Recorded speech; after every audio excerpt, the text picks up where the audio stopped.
This is Resonance 104.4 FM. Flipping marvelous. I'm Nick Hennegan, and welcome to another slice of literary London, not only on Resonance, but of course also on bohemianbritain.com. And if you're listening on FM, you'll probably be able to see that once again, we're recording this live. We're in vision. So you can see the video of what we're about to have a chat about on various YouTube channels and on bohemianbritain.com. But it is a great pleasure to introduce someone who I nearly met last summer. You didn't realize this, but it is June Carryl. Hello, June. Hey, If you're, wait, what? if you are watching, by the way, for some reason on these, I've got something switched on this computer, so little bubbles keep appearing. Anyway, yes, June, because you were talking about your play, a brilliant play that you wrote, and we'll talk about that obviously. Yes, I was at the Edinburgh Festival last year, and you did rather well at the Edinburgh Festival Fringe last year, did you not? Yeah, we did. It was exceptional. It was a wonderful experience. And you were there? Yes, I had a play. In fact, if you want, a thing called The Birth of Frankenstein, which was on at which I directed at, yes, in the Pleasance Courtyard. It was rather good. It's alive. I've got to stop saying that 'cause it wasn't like that. It was actually Mary Shelley's story and how the whole Frankenstein thing came about. And Oh, so, whereabouts are you now? Where are you talking to us from now? I am talking to you from Hollywood, California, Los Angeles. Wow, that's very nice. We actually have I must say hello to where is it? Yeah, oh God, we've had a couple of emails from there's a listener in California who always insists she listens always on the beach and the weather's always fine. I can't argue with that, can I? Kath, that's right. So hello, Kath in California. Your kin is here, June.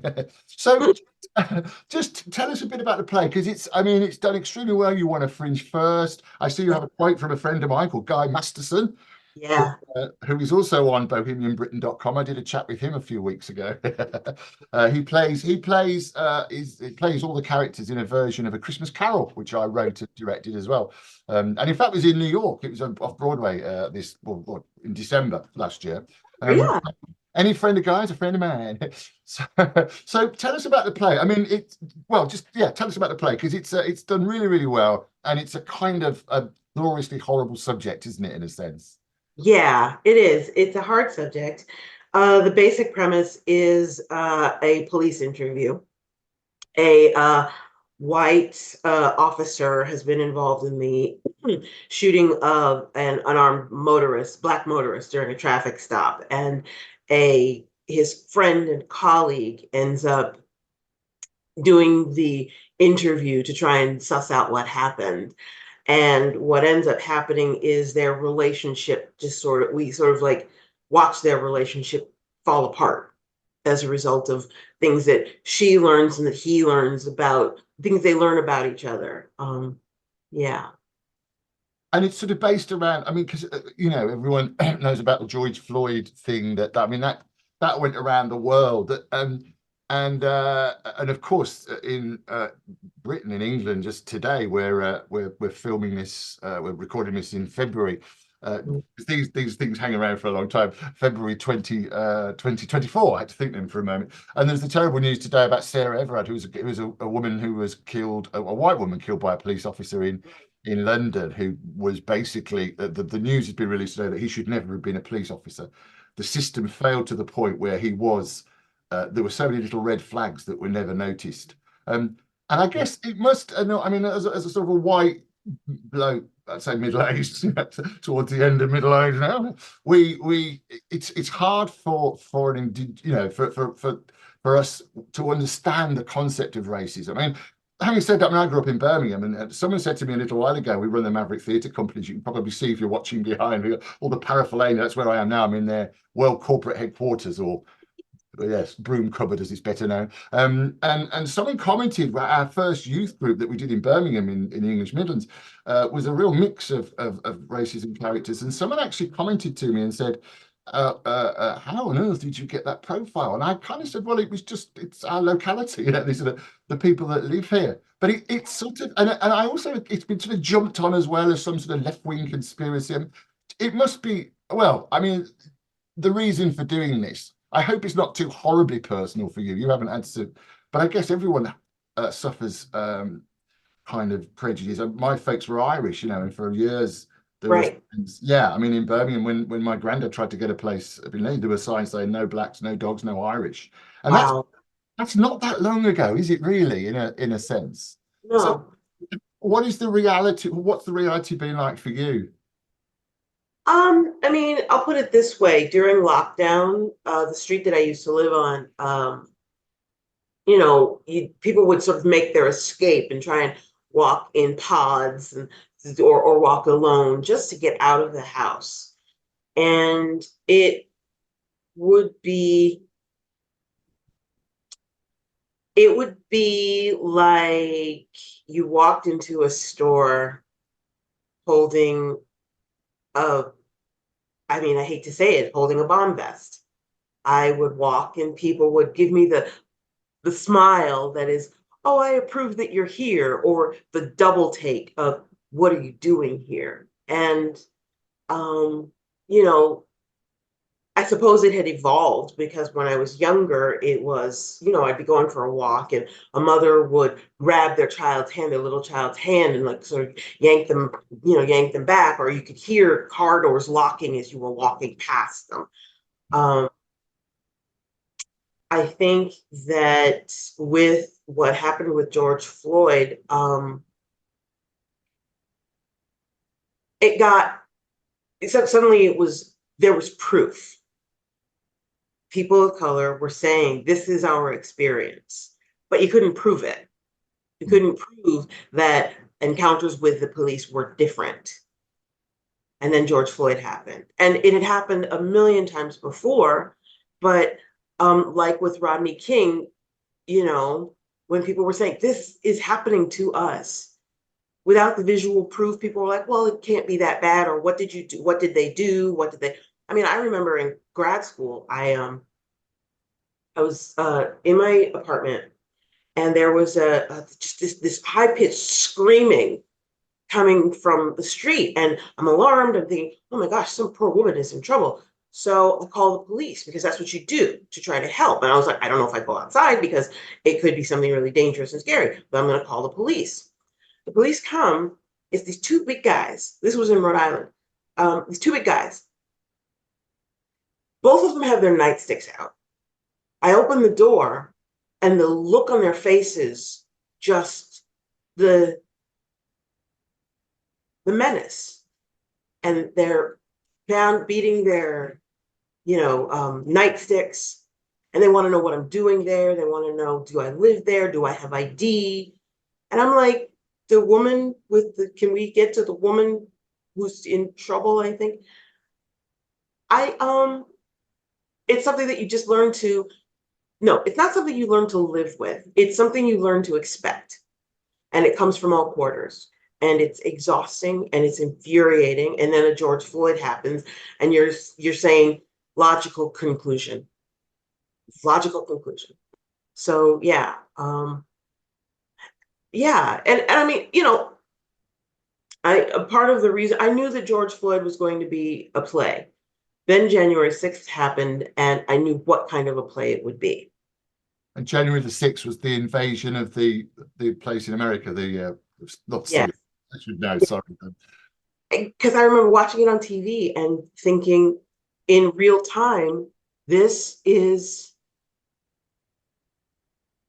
racism in action. There were people who were saying, "Oh no, it was anger about the." No, it wasn't anger about. It was anger that people other than those who have the privilege and always have had the privilege and will continue to have the privilege, that suddenly somebody else was telling them no. And it was violent, and it was also, there were two things going on. Like, I had this feeling that it was like the 4 years that that man was in the White House were like being in a violent marriage, where dad was prone to sudden outbursts, to and was dangerous, and everybody had to play their role. Everybody had to be good. Everybody had to fall in line. Everybody had to do what he wanted, when he wanted, how he wanted. And when he didn't get his way, there would be violence. And so to and I remember writing this essay, half tongue in cheek, but also real, saying, America, you in trouble, girl, because we were getting ready to say goodbye to dad. And we know that in violent relationships, the recipient of violence is in the most danger when they're about to leave the relationship. And true to form, Trump, ooh, I can't even believe I said his name. True to form, he was about to be shown the door and he turned to violence. He turned rage on the body politic.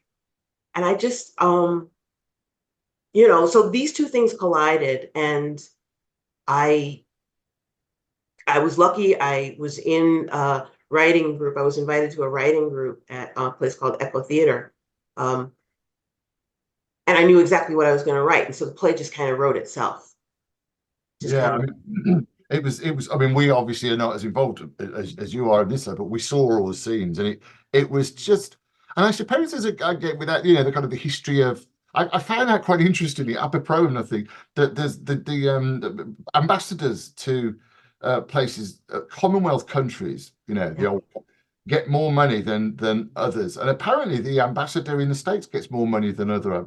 And I was saying to this guy, going, "How is that?" He said, well, because apparently we've never, when I say we, the UK has never acknowledged America Yeah. as anything else. And it was just, and I mean, it's kind of, it is sort of like I think America's done all right since then, chaps. I think we've done all right. But it was just, and it just kind of struck a slight chord of this old, and we're talking a lot at the moment about the old colonialism and those history. I suppose in a sense, I mean, it's a horrible situation. I mean, my granddad said my dad especially was very, very aware of color prejudice, because he said we had it, but we blend in, we're not as noticeable. He also Right. made the point that if we were as animals, which we are, Mhm. anything that's a bit different might eat you if you're in the jungle, but that was millions of years ago. We've kind of moved on a little bit since then. But I suppose in a sense, it's good at least, however hurtful and harmful and horrible it is, it's good at least, do you think, that we're now having a conversation, that it's actually a I think broad it's conversation? conversation because it was a one way, it had been one way for so long. It had just been screaming in the wilderness for so long. Um, and it had been living a life that was different from the norm and what was perceived as the norm. And so, like, I think of Colin Kaepernick when the football player knelt, and everybody got up in arms, and that man went on TV and was like, well, do bad things to him and to them. The screaming in the wilderness had been, we are saying that the country you say you are is not who we perceive and experience on a daily basis. And we can't prove it to you, but we're going to sit down. We're going to sit this out. We're going to sit down your self praise. And that elicited not, let's have a conversation. What it elicited is, you're lying, you're the problem, shut up. And again, what happened with George Floyd was you couldn't say, sit down, shut up. People managed to, but like your question was, is it good that isn't it at least good to have the conversation? And yeah, I mean, it's the truth will out and the truth will set you free. Um, it is good. It's important. And sad to say that it requires a visual to make the conversation relevant to those most invested in things staying the way they are. But whatever it takes to have the conversation. And I say that sadly because it also means that someone died to have the conversation. Yes, I mean that I can't breathe is just so heartbreaking, isn't it? I mean, kind of, and yeah, I mean, again, it's not for me to say, but in a sense, that horrible situation hopefully wasn't in vain, because it will. I mean, how do we go about changing people's attitudes though, as such? Um, I don't know. I think it's living together, but in the same reality. I think that, okay, another example. When I was a little kid, we would say the pledge. We had to say the Pledge of Allegiance. Had to say the Pledge of Allegiance. And I just remember, even as a little kid, going, "Why do I have to say the Pledge of Allegiance? The country you're talking about doesn't include me." I knew that as a kid. And when I got to college, I was watching a TV movie. It was about a black Vietnam veteran who died, was brought home, and couldn't be buried in his hometown cemetery because he was black. And I came out after the movie, came out to my friends, in the college lounge, in the dorm. I was a freshman, and I come out and I'm upset because this thing happened on the TV, and why my country, and why would I say the Pledge of Allegiance? And my friend looked at me very angrily and said, "Well, my country, right or wrong?" And when you're starting there, you're starting from your reality does not mean anything to me, there's no way to have change. So I think that, again, unfortunately, he is an angel now and a light for it, but bringing everyone into the same reality. So we're not making these apples to oranges comparisons about life. It's about listening and genuinely receiving another person's way of living in the world, another person's presence in the world. I mean, the thing about um, culture is that it only speaks for a certain few. Everybody else just kind of like crams themselves into the corners and sort of like kind of clings to the fringes. And like if you read John Berger's Way of Seeing, it's an amazing book because it talks about how culture really does frame your reality. And I think that when your eyes are closed and your ears are stopped up and you're going, "That's not true, that's not true, that's not true," because it's not true for me, you know? So I think that how we get to a different place is receiving each other's reality and believing each other's reality. Because as a 4-year-old, I am trained in what my place is in the United States. Little white kids are not trained to understand my reality because it's not my culture. Mm. So I think it's about not putting the onus on those of us at the margins to do the proving. Yeah. Look, appreciate your privilege. You don't have to spend your whole life flagellating yourself for it, but recognize your privilege, just accept it, and then go from there.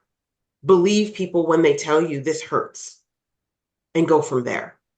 Yes, and we had the whole situation over here with the Windrush generation as well, quite where a lot of British people were brought over, and then I mean you probably know the situation, and all of a sudden some of them were illegal immigrants. I mean it's ridiculous. I mean I say it's ridiculous. I shouldn't trivialize something, but I'm sure most people look at that and go, hang on a minute. I mean I suppose in a sense the emotion of the George Floyd thing as well. The most decent, honest people, I would argue, would look at a situation like that and say this is just wrong on every level.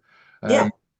We must talk with. I'm Nick Hennegan. This is Residence 104.4 FM, a fascinating conversation with artist June Carryl, who's bringing her production Blue, which did very well at the Edinburgh Festival. She's bringing it to London in March 2024. We'll give you the dates and the links later on. So, just tell us a bit about your creative background. How did you end up as a performer? Were your parents involved at all? No, my mother was a professor, assistant professor of nutrition and dietetics. My father was a geologist. I was supposed to be a lawyer. Um, my mom's best friend was June, and my history teacher, Ms. Piasek, sort of we militated that what my path was going to be was Brown University for undergraduate and then University of Chicago for law school. And did the Brown part. I got in. It was great. It was amazing. I saw the campus brochure. I was like, that's where I'm going. Got into Brown. Took political science as my major and failed miserably. It was like I could do the theory for days. I loved the theory, and I loved the story of the law. And I thought, yeah, I'm going to be a lawyer and I'm going to grow up and become a Supreme Court justice. And I was serious about that. I was going to be a Supreme Court justice. But I couldn't handle the facts, the numbers, and so I floundered and then slept through every LSAT, the preparatory exam for law school, got to the last round, woke up and was like, I'm not going. I haven't gotten a single apprenticeship. I'm not interested in it. I'm too shy to do it. I mean, of all things, I'm too shy to do all the things that lawyers and soon to be future lawyers are supposed to do. So bailed on the last round of LSATs. I transferred. I got the degree, but then transitioned to the English Lit department. Stayed at Brown, but transitioned to English literature. Took a bunch of courses, fiction, survey courses, took a survey of theater course and encountered Ubu Hua. And for my midterm, decided to write my sort of play response to Ubu Hua. And, it's this crazy play about a king who's just kind of a disaster. And, it's sort of I think it's probably a Scottish play, but funny. And got drafted into the professor was Paula Vogel. She asked me, hey, do you want to join my playwriting class? And I was like, sure, okay. Joined her playwriting class. And then we were doing a project, a group project, a soap opera. And I got drafted into the soap opera because it was midterms again, and we had no actors because everybody was studying for midterms. And so I got drafted into the play and started acting as a result of that, and then started was playwright, writing plays. And my first play was a disaster, and my second play was a disaster, and my third play was, and it was just sort of like keep at it, keep at it, keep at it, keep at it, keep at it, and kept acting at the same time. And yeah, here we are. And you've done quite a bit of acting, haven't you, as well? You've had sort of various, is it TV and you've done television stuff? So I'm just looking at my little notes here, 'cause I haven't seen the play either. Which you prefer? Are you prefer the acting or the writing? I don't have a preference because each gives me something different. I think that I love what I love about acting is I get to inhabit other people and be as fully myself as I am capable, because in real life, I have been in the habit of shrinking. But on stage and in TV, you can't shrink. So I have to be brave. So acting forces me to be brave, and writing allows me to speak my truth.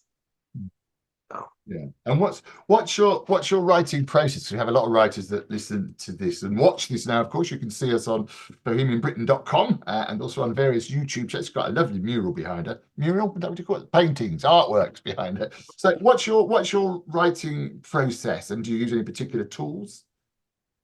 It actually varies from play to play because each play comes at me different. I am finding that a play starts with a conversation in my head that I can't get out of my head. And so I know two characters, sometimes three characters, and I know the setting, and a very specific conversation comes up, and I build the play from that very specific conversation. I think I'm always there always there's always a theme. I'm I'm finding this out. There is a theme that sort of infects the conversation. Um, and like George, what became blue was a wow, the word wow, and two people in a room sort of seeing each other after not having been together in a very long time. Um, but underneath it was, wow, you really have done something terrible. And wow, I'm so glad that you are my ally in this. The two sides of this conversation that just falls apart. Yeah. Yeah. Yeah, it Mm. might be difficult. And you were a pantster or a planner, as an American writer once said to me. I guess I'm sort of a pantser. It's not a good look. I had to ask twice what it meant. Yeah, so you see to the pants. You're kind of right as it comes. Yeah, I mean, I think the first draft is sort of seat of the pants, but then once I have a clear idea of what the conversation is, then I can go back and retool and actually form and shape and, crystallize and find the structure. Do you use any particular software, or is it just typewriter? Typewriter, listen to me. Laptop and I, so. I stuck with Word for so long and then found out that Writer Duet of all things, not what's the other one? The one that everybody uses. Can't even think of it. But Writer Duet really puts me in good, holds me in good stead. It stands me in good stead. It's good. I really like it. And it's as close to um what the wordsmiths of old used to do. It's just like it's as close to sticking to a piece of paper as I can get without actually going back to paper, pen and paper. Totally. Yes, I actually use a little sort of a little pen that's got a camera in the end that digitizes, but it doesn't digitize my handwriting very well, so I can't hugely recommend it. Oh, So, well, how fantastic! So, you're opening. Let me get me the dates now. In March, at I'm really honoured here, aren't I? I'm just looking at the director, Michael Matthews, who's directing the show. he's amazing. Yeah, again at the end, and it was the world. Where was the world premiere? Oh, Road Machine, the world premiere. Theater in Los Angeles. Yeah. Woo, shout out to them and to Betsy Jaiko for uh, carrying the play to them. Yeah. And yeah, so we ran at Rogue Machine starting in April, and then Edinburgh, and then we open. Uh, we have previews the 5th, 5th of uh, March, yeah, and then we open on the 8th of March. which is And the we're best night. And have you been to the Seven Dials Playhouse before? never been. I've No, never no. been. Katie Peskin, who is the program director, saw the show in Edinburgh and was like, "Hey, do you want to come do a show?" I was like, "Yes, please." It's in a lovely part of the world as well. And are you coming over for it? Will you be here for the press night? I will be here because I'm actually doing the role again. Of course, you're performing it. Yes, of course, that's right. I've just seen a picture of you in it. Brilliant. So you're performing it as well. Fantastic. I know there's a chap called Tim Marriott who's bringing a show to London. He's had various other actors performing in it. But anyway, that's another story, and you'll find out more about that. Oh, thank you so much for your time, June. Um, Thank you. I said it had fly past, and it already has done. So I'll just repeat that. It's June Carroll, who you can see. In fact, you can see her right now if you're watching on bohemianbritain.com. Hello, thank you. The play is called Blue. It's a Fringe First winning production, coming from the Edinburgh Festival, well, from Los Angeles by the Edinburgh Fringe, and it's at the Seven Dials Playhouse from the 5th to the 30th of March. Have you got your own website, June, if anyone wants to find out any more about you personally? If you want to find out, it's actually probably better just to follow me on Instagram, June Carroll, JUNECARRYL on Instagram. And yeah, I have a website, but Lord knows I don't do Yeah. as much as I should with it. But yeah, you can follow me on Instagram. I yell a lot. And there's the Blue Instagram, Blue the Play. Oh, brilliant. I should check all those out afterwards. Thanks Thank again for your time. you. And thank you for your company. I'm Nick Hennegan. This is Literary London on bohemianbritain.com and on YouTube because we're recording this, but mainly, of course, on Resonance 104.4 FM.